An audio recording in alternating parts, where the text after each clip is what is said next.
to study naturopathic medicine? Oh, wow.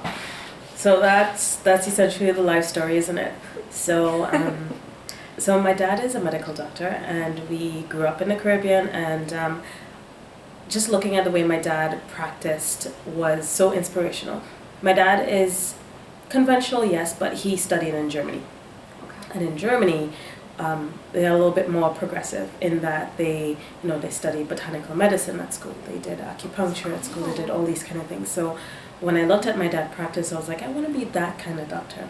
I didn't know it existed, but I knew at 7 years old I wanted to be either a doctor or a teacher, and then kind of life took me. So naturopathic medicine specifically, how that came to be is I remember I was in my third year of university, and I'm preparing now to go on to the next stage. And I think sometimes people call these your hell no stories, the stories that get you to exactly where you need to be. Yeah. So at this point, again, I didn't know about naturopathic medicine, but I knew I wanted to do medicine. I went to my guidance counselor, and he said to me, you know what, I don't think you're going to make it. I don't think you're going to be going into any sort of med school, not with these grades, not in this. No, this is not going to happen. And so I feel that was probably one of the best experiences I could have had. Didn't seem like it at the time, though, because what that did for me was to say, hell no. Yeah. That's not going to be for me. I know I either want to be a doctor or a teacher. And so something's going to happen.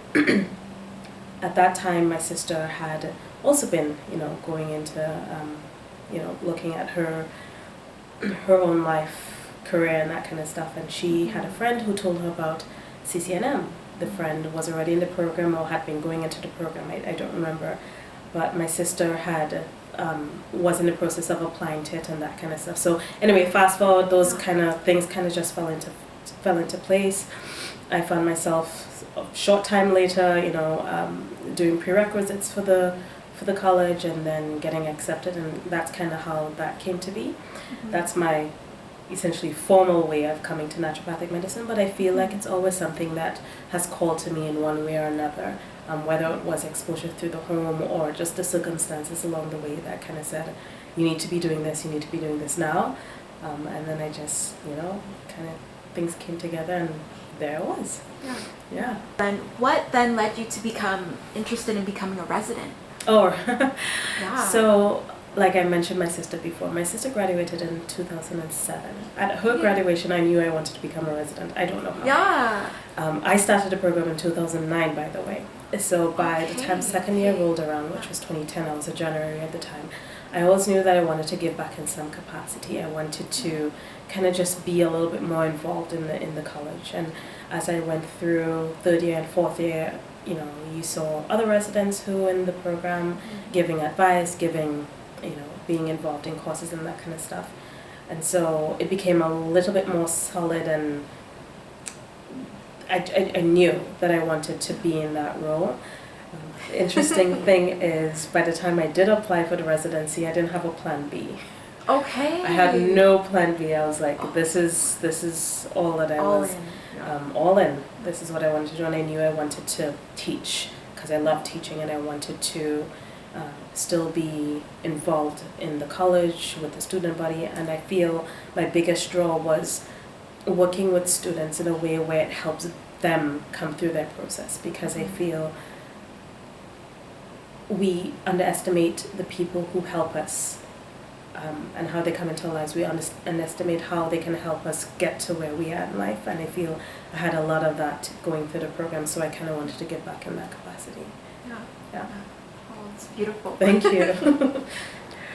So our next question is, what were you hoping to learn from embarking on the residency program? Residency, yeah. I didn't have any specifics. Okay. I really didn't. I wanted to open myself up in a way where it pushed me personally, pushed my personal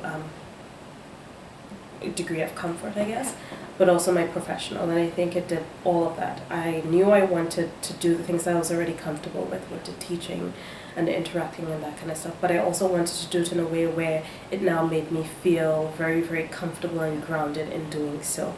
I feel sometimes when you're in a role of teacher, you had to have gone through some steps to kind of internalize that so that you're able to do it so much easier. So that was what I was excited about. I loved the clinical experience working with students and patients in that capacity, but I feel like it opened up a lot of, it helped me work on a lot of my, I call them strengths in disguise, not weaknesses, because they're just things to be developed. So it helped me work on those things, helped me, even when the situation seemed a little bit difficult, they helped me just grow that backbone and get a little bit stronger in those respects, especially when it came to professional development and so on. Great mentors. I was happy to work with many people who I probably wouldn't have had the opportunity to work with. But what I feel about the residency is because it's such a fast track program, really. The learning curve is so steep, really steep, and you do that in 2 years, which is not a lot of time. And so I feel in that short time, I was able to kind of grow and expand more than I could ever have in a longer period of time. And I don't think it is for everybody, but I feel if you're aware of that aspect, that you're going to learn quickly and you're going to learn quite a bit, then it's for you and you can do it. I would say, I'm going to throw this piece in, I know you didn't ask that. I know that the type of person who does apply to a residency is somebody who really is striving, who wants to, very much a go-getter, very much a doer, very much a person who makes things happen. And with that, I would say, because we are naturopathic doctors, to always remember that on the flip side of that is our self-care. As much as we give to others and as much as we strive in that role, we definitely need to kind of remember ourselves in the equation and take care of ourselves, because I think we're no good to anybody if we're working that hard and not taking care of ourselves. It's just not, it doesn't add up very well. What were your responsibilities as a resident? All the things. Really, all the things. Responsibilities. We had academic responsibilities, clinical responsibilities. I'll speak personally. In my first year, I was involved in quite a number of courses. I think one of my most frequent courses was Asian medicine. Got involved in that quite a bit. The second years and third years, I think I was in. I don't remember at this point. But the academic work is definitely there. So the responsibilities include preparing for the session, or learning or remembering things, touching up, brushing up. So like I said, because you're in a teaching role now, you kind of have to know stuff so that you're able to be approached. I feel, you said responsibilities, yeah? I feel on a personal note, I think, apart from the residency itself and what it was asking for, my responsibility to myself was making sure that I was still approachable in a way, even though I was in that supervisory role. Approachable in a way where I didn't see myself as the be-all and end-all. I could still say, oh, I don't know this right now, I can look into it, and just bring a little bit more humanity to the equation. So I think that's a responsibility that I brought to myself, because I feel sometimes when we go into positions, the stress of the situation can make you feel like you have to know everything, and that's not realistic and it's not kind to yourself. And so I try to remember that as much as I went into a situation, yes, I'm supposed to be an expert in this area or learning to be an expert in a specific area. However, I am still human and I can still defer to answering that question later when I know more information, or challenging students in a way where it helps them come to that answer or stuff themselves. Clinically, responsibilities there were, I think, similar, but just now you're dealing with patients and you're dealing with students, so responsibilities there would have included being prepared for the shift, being prepared to know what the cases were about, being prepared to interact and to discuss things, and then kind of just think outside the ball. Think outside the box, not the wall.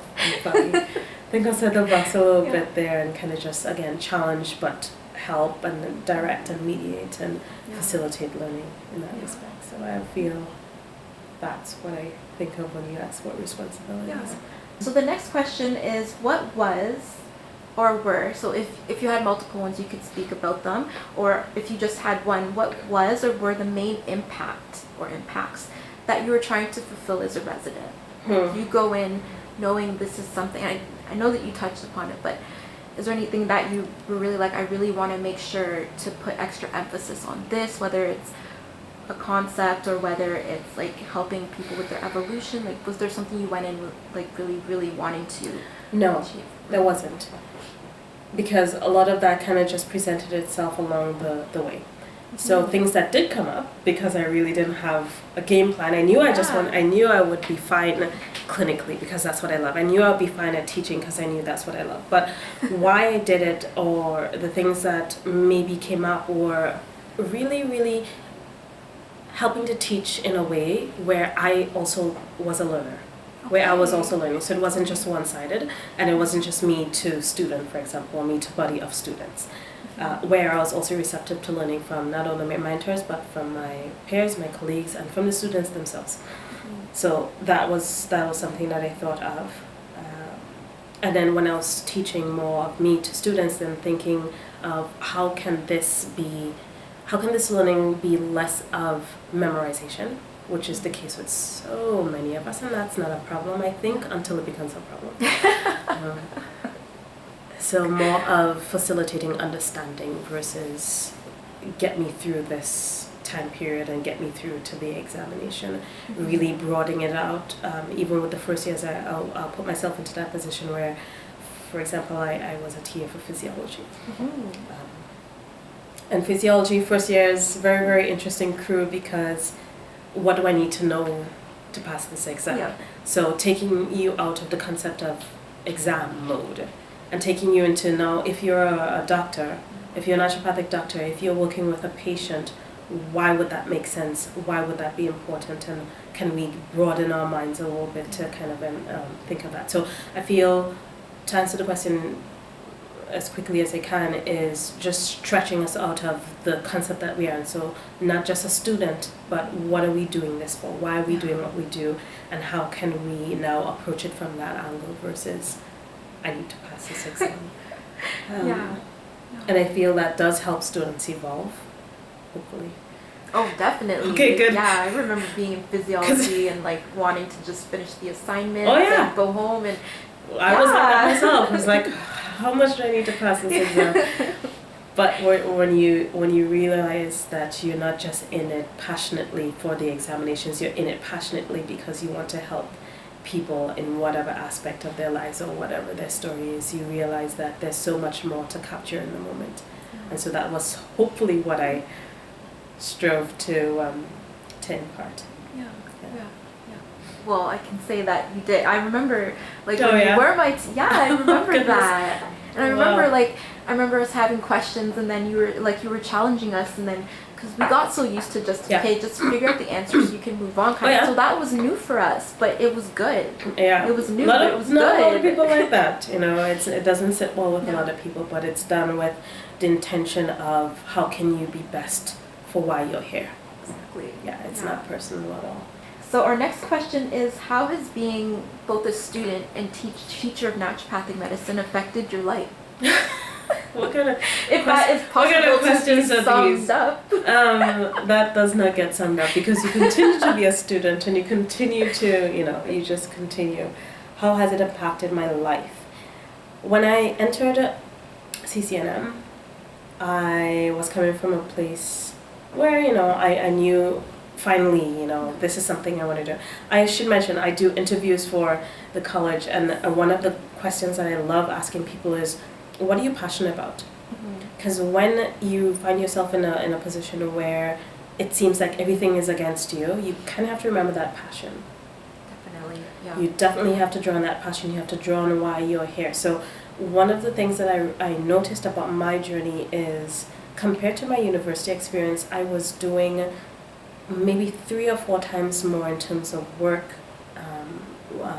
studying. I was just juggling a whole bunch. Interestingly, it was probably one of the easiest times of my life.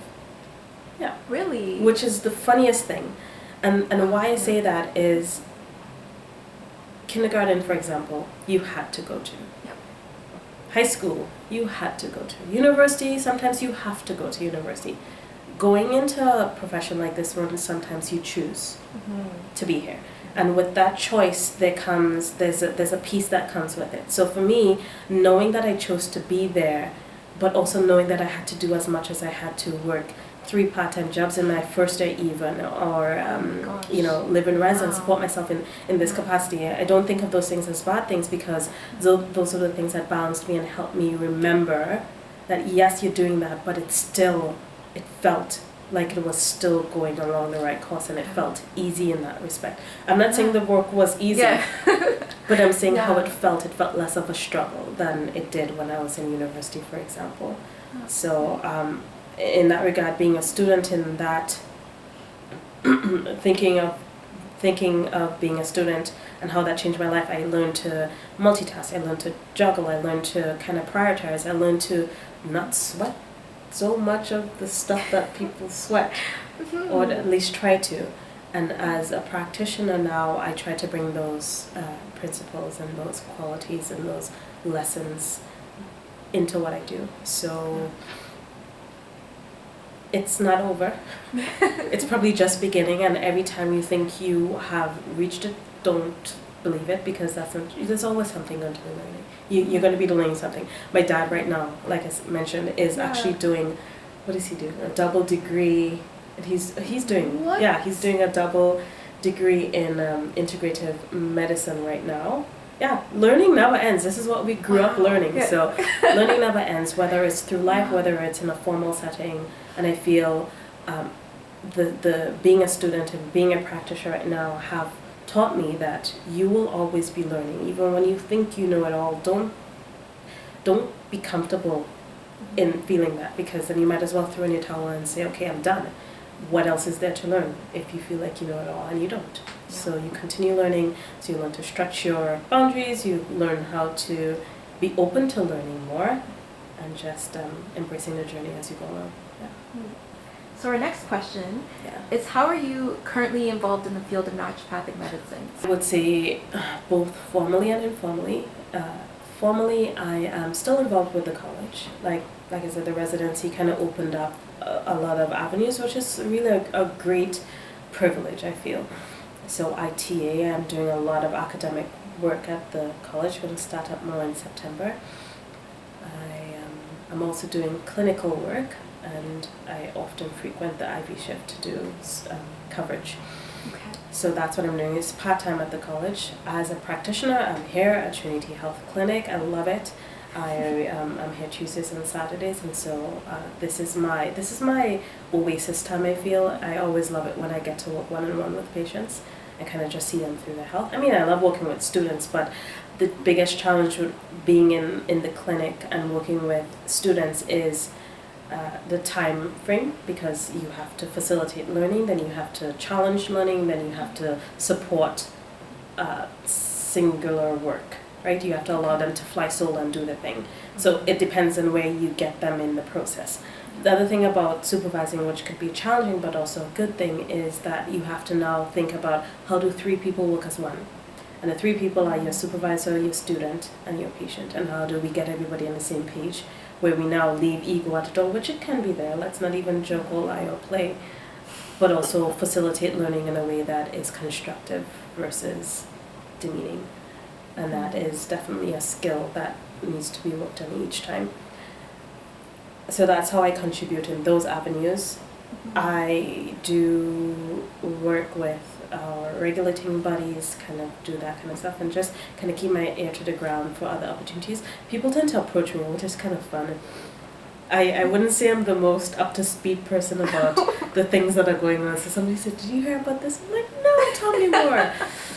So that happens. And then in the more informal sense, I feel I do a lot of one-on-one with students. In whatever capacity, I feel students feel very comfortable approaching me in whatever regard, and they ask advice about business, or they ask advice about school or life or whatever, and so I feel I'm open and welcoming to that kind of contribution as well. I think that's what I could think of right now.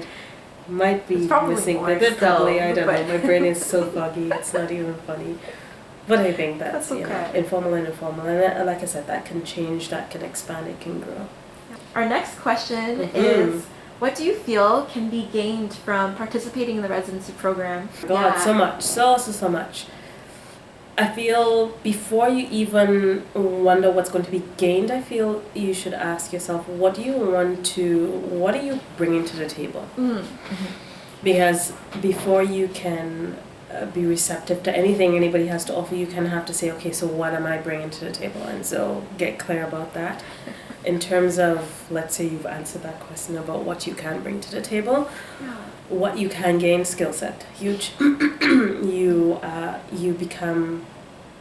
become so much more efficient at doing things that you perhaps struggled with as a student. You get to fill gaps in your learning. You get to embark on new opportunities. I'm going to speak for myself personally. For me, gynaes were very interesting, gynecological examinations, very interesting exams. But when I became I began supervising gynae examinations, you get efficient. And then you get to see, okay, this is the process, this is how I can make it better, and then you can help teach others to do that. So for me, gynaes is an excellent skill. I feel that kind of just came together in the residency. Filling gaps. You are thrown into courses where you don't really have the choice but to expand and grow and learn. You are in that role as a student because everybody goes through that process. But when you're on the other side of things now, you think in a different way. You learn to lean back a little bit more so that that facilitation process can happen for the students, whereby they're able to learn in a way that brings them to whatever outcome that we're looking for. The course I'm thinking of is primary care, and that helps to kind of fill those gaps. What I loved about, for example, acupuncture and Asian medicine is now when you're, for example, doing partner cases or supervising partner cases, you kind of have to think, okay, so where is the thought process of the student? And now you become a little bit more effective at giving feedback and guiding and steering, instead of saying, okay, yes, and this seems reasonable. You want to kind of just delve into a little bit about why. Why the point selection, why the herbal selection. Then you have to have that repertoire in your mind somewhere, stashed somewhere, hopefully easily accessible, but you get to compound on those kind of things. The opportunities are there to learn extra things, quite a bit of extra things. I know in terms of continuing education, as a resident, I was able to do Reiki level 1 through the college, which was really, really, really great. And then our supervisors help us to learn different things, whether it be practice management things or CBT, for example, or other things that kind of just round you out as an individual, as a person who's going to be able to help others, but also to kind of just give you a good footing as you go into your own business, really, at the end of the day. So contributing to the college, but also to yourself at the end of the day. Did that answer the question? Yes. I hope so. Yes. Because it's a lot. It really does. You open up avenues for, let's say, for things like research. I ended up having to do an audit with another one of my colleagues of the fibromyalgia and chronic fatigue shift. Research I enjoy, but to get really, really into research, I think one of the biggest things I learned is that you have to allocate the time, because the thing about a residency is that you're going to be wearing so many hats at the same time. So biggest thing I would say with that one was just kind of learning how to give enough time to delve in and absorb the experience of that a little bit more. And then we presented at the ANP last August, which was really, really great. Awesome. So you have international experiences, you have opportunities to public speak, you have opportunities to kind of get uncomfortable in those situations a little bit, kind of grow that part of your person. What are some challenges that you feel people may face in the residency program? Because the residency program is as challenging and demanding as it is, I feel one of the biggest things that comes out being a challenge for people is, how do I manage it all? What gives? Right? For a lot of us, it tended to be our health. Not funny, but it's definitely a serious thing. And I think if we can categorize health in any spectrum, it could be physical, mental, emotional, spiritual, right? Yeah. Emotional health is super important. Mental health is very, very important. So I feel knowing yourself in a way where you know where your boundaries are. You have to exercise your boundaries because you'll be asked to step up and contribute to things where you might not have the energy to do so, but are you able, willing, or ready to say that? Are you able and willing and ready to acknowledge that your needs are not what somebody else needs of you in the moment? Can you be witness to that, acknowledge that, and then do something about it? And I think that's challenging. I think whenever you're in an environment where there's so many people, there is definitely the challenge of everybody being on the same page. That does not need to be the case. You just need to be respectful and bringing your ideas to the table and kind of just working something out for the greater good. So learning how to be diplomatic, but also being able to contribute your ideas and be heard, and then do the same for somebody else, especially when you're working within a team. It could be challenging having an idea or an ideal of what you think things should look like, and then what the challenges of the moment present based on what's coming to you. So it might not always match. And so I think virtues like patience tend to come up, and compassion really, and